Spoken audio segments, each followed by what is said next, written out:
Welcome to the Principled Podcast, brought to you by LRN. The Principled Podcast brings together the collective wisdom on ethics, business and compliance, transformative stories of leadership, and inspiring workplace culture. Listen in to discover valuable strategies from our community of business leaders and workplace changemakers. Do hotlines really work? According to the 2019 Global Business Survey conducted by the Ethics and Compliance Initiative, only 6% of ethics and compliance complaints went to hotlines, compared to 51% to direct supervisors and the remainder to higher management or human resources. And Navex Global's hotline surveys confirm the ECI's findings. So why are so many E&C programs, not to mention boards of directors, relying principally on hotline data to assess company culture and compliance trends? Hello, and welcome to another episode of LRN's Principled Podcast. I'm your host, Susan Frank-Divers, Director of Thought Leadership and Best Practices at LRN. Today, I'm joined by Scott Sullivan, Chief Integrity and Compliance Officer at Newmont Mining, the world's leading gold company, with operations in North America, South America, Australia, and Africa. Scott is deservedly known in the E&C community for his innovative E&C programs, including his reinventing of Newmont's Hotline. Scott, thanks for coming on Principled Podcast. Thanks, Susan. I'm delighted to be here. So, Scott, before we dive into the Hotline, I know it's part of your program, and you have a brand name, if you will, called Ask, Listen, and Act. Can you describe how that approach works and how it differs from the approach that you took in the past?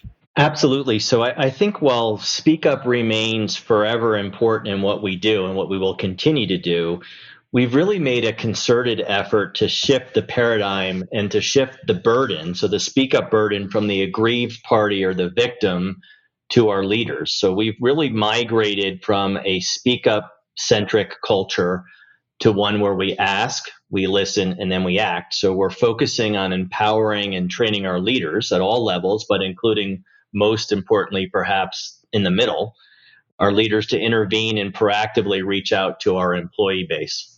That's very impressive because, as you know, if you ask people to speak up and then no one really listens or takes action, you're probably worse off than when you started. So as I understand it, you're really asking your managers and your leaders to ask questions in situations where they have a sense that there could be an issue. Yeah, I think that's the point, is to try to get people sort of be cops, if you will. Probably not a great analogy to use in terms of cops, but sort of get people out into the field. If they're seeing something that doesn't seem right, ask a question, probe a little bit. How are you doing as an individual? Are you seeing any concerns? And it's another avenue to get people to engage and to hopefully create an environment where they feel comfortable to come forward with those concerns. Great. That's very impressive. Well, let's turn to the hotline.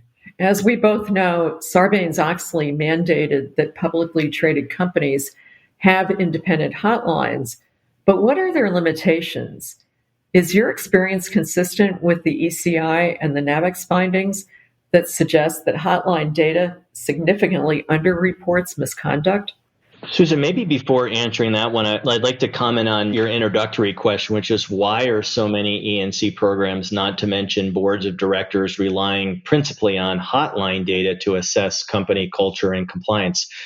I guess the first comment would be, well, we're not doing that. So we also do compliance surveys, dedicated compliance and integrity surveys. And the hotline, which we intentionally rebranded a few years back to the Integrity Helpline instead of Hotline, to stress that it was more than a reporting tool. It's also a proactive question or inquiry tool, which, by the way, we actually track as a measure of a healthy speak up culture. What types of inquiries and when they come in, are they anonymous, et cetera. So a hotline or a helpline is one data point, albeit it is an important one, but it's really the case management system behind it that's the holy grail. So it's the attempt to capture the one source of truth. So how do you get everything into the case management system, regardless of how it comes in, what medium or what channel? So in many instances, the helpline functions as a clearinghouse or it's a router of matters. So at our company, we sat down with the various groups that often receive concerns, complaints, reports, et cetera, and we developed what we consider to be in-out protocols. So regardless of how they come in or how they end up coming to us or not to us, how do we make sure that the right things are being put in the helpline? So to use a simple example with a safety matter, if someone sees a slip and fall and it gets reported into the helpline where there's no real misconduct there, so it gets routed out to the health and safety team. Now, in that same scenario, if somebody says, oh, don't report that because it's going to look bad for our metrics, impact our numbers, or impact our bonus, well, that's something that we deem as an in matter. So we have these protocols, again, about what goes into the system and what doesn't. We're really agnostic to the channel itself. So we track and monitor the various avenues of reporting as another measure of healthy culture. And we have a very balanced approach between the helpline, between management, and between other, which would be HR, the compliance team, et cetera. At the end of the day, we don't really care if we receive the information via a cuneiform tablet, carrier pigeon, snail mail, proton mail. Our site compliance teams, the important part is that we receive the information so we can act on it. And to your question here, as I alluded to before, if you use the hotline as the sole source, you're missing a lot and you could be going down wrong paths.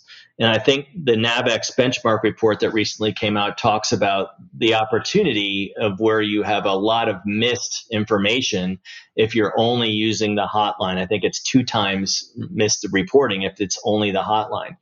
So again, for us, we want people to select the channel or the method which they feel the most comfortable with so we can get the information in and then we can act upon it. The earlier we learn about something, the better it is for everyone. So it doesn't metastasize, it doesn't become widespread, systemic, incredibly damaging for the individual, for the victim, or for the organization as a whole.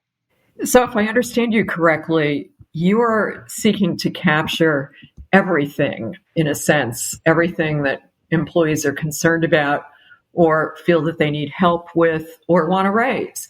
And then that's a great example in the safety space where if it's clearly something that needs to be treated just as a safety matter, great. But if it raises an ethics and compliance matter, then it stays within your purview and it gets acted upon. Is that correct? Yeah, I think that's correct. And it's not a turf issue. So it's not trying to pull everything under the sun. It's pulling everything under the sun that's relevant that the parties agree. So with the health and safety team, with the security team, with the HR team, and with the internal audit team, it's making sure that the right matter is going to the right party. And so even in the situation, for example, where we alluded to a minute ago, where there's perhaps a pressure to not report on a safety incident, that may come into us, we will record it, but in all likelihood, as long as the safety person is not implicated, it's going to go back out to safety to review or to investigate. So it's about how do you get the data in one spot so you can rely on that data and not have 1/2 or 2/3 of the data, because you might miss the main message and then head down a wrong path with your precious resources. Yeah, that makes total sense. So this is a pretty big change, I would think. Have these changes been impactful? And do you see the impact on anonymous reporting or on underreporting? I would say yes to all of the above. So we have pretty low rates of anonymous reporting compared to benchmarks. There are some pockets that, of course, are tough nuts to crack. But we've also seen reporting rates significantly rise over the last few years. And so we feel overall there is greater trust in the system. Now, we're not deluding ourselves to believe that people are ever going to feel 100% fully comfortable reporting. Reporting in and of itself is an uncomfortable experience, no matter how nice you make it. It's kind of going to the doctor and you got to get 7 shots. But we're doing what we can to try to generate greater trust in the system, in the process, and in the leaders. And it's constant work. It's never ending. You've got to get creative in how you can address the myths about the process, the system, et cetera. Our helpline process is often branded as a black hole. And that's because in some cases there may be a need for quote unquote secrecy, privacy, confidentiality, and frankly, the time it often takes to resolve these matters, especially when you're in the midst of a spike of cases. Yeah, I can understand that, having run an ethics and compliance program, but I also think this is a very effective way to try to overcome that, because the more matters you get, the more you can resolve. And word starts to get out that the helpline truly helps and hopefully creates a virtuous circle. So let's turn to the analytics. I mean, basically, it sounds like you're getting much more representative data than the traditional hotline, which typically gets as low as 6% of the actual E&C complaints based on what the ECI said. So that's a real treasure trove of insights waiting to be gleaned. What kind of analytics do you do, and how do you screen out junk data? I think all very good and valid questions. I would say for us, it's still a highly manual process. We're getting better at it. We're trying to think about creative ways that we can separate the wheat from the chaff. I mentioned a few things that we consider important that we already track and monitor. And the goal is, of course, providing these real actionable insights without the noise. So how do you cut the noise out so that you're focusing on the right things? And I think as data becomes increasingly more and more available, it's easy to get overwhelmed, easy to get distracted or confused, or worse, as I mentioned earlier, you could head down the wrong path with the precious resources you have. One example that I've seen just as a persistent myth or belief in my almost 25 years of practicing is the widespread belief that there is bad faith reporting. There's weaponized reporting. It is very rare. So, and again, 25 years, I've seen a handful of cases that you're able to prove as bad faith reporting. What often happens, if you think of a full pie, somebody may see 10% of the pie. And of course, we're telling people, speak up earlier, bring the issue to the surface. Don't wait till you're 110% sure. So somebody brings forward something that maybe is 10% of the pie, and they may misinterpret or not have all the facts, but that's what we're asking people to do. So they're following the call to action. What does periodically happen, but it is often somebody conflates motivation with bad faith reporting. So I have seen in the past where the motive for reporting or the timing may not be the purest of all, but when the underlying facts are there, they're often true. And so we have a robust and rigorous front-end triaging system that we try to use to ensure that the right matters are escalated, the right ones are handed off to the right companion functions. So this cuts down significantly on what we might call the system drag, and counters the myth that we're investigating everything or we've become the stray comment police, because you've got to focus on the things that matter. And if there's an employee relations matter, that should be handed off to HR. If there's a safety matter, that gets handed off to health and safety. So we can't be investigating, nor should we be investigating. And there's some things that are appropriate for managers to deal with. So managers need to manage and leaders need to lead. So enabling and empowering them to do that is a really important part of the healthy process as well. Yeah, it certainly sounds like it really has created a healthy means of raising concerns. Because a lot of times people aren't sure, as you point out, with the 10% of the pie, but encouraging them to come forward and then seeing if there's a there is certainly better than letting it metastasize too. So what about Newmont's board of directors? I was just looking at our annual program effectiveness report that we do every year at LRN, and many boards of directors, unfortunately, rely upon things like hotline reports and training completions. Does your board of directors feel that it's getting better insight?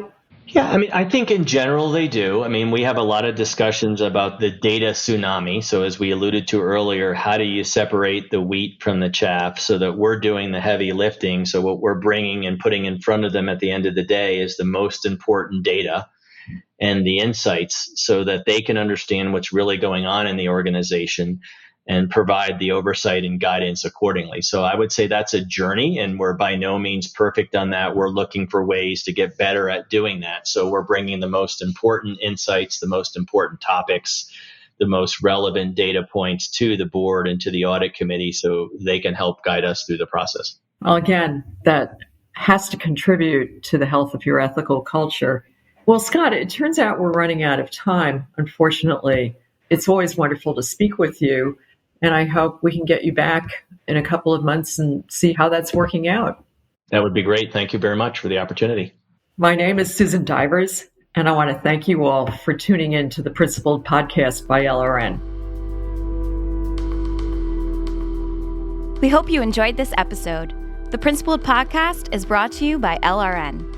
At LRN, our mission is to inspire principled performance in global organizations by helping them foster winning, ethical cultures rooted in sustainable values. Please visit us at lrn.com to learn more.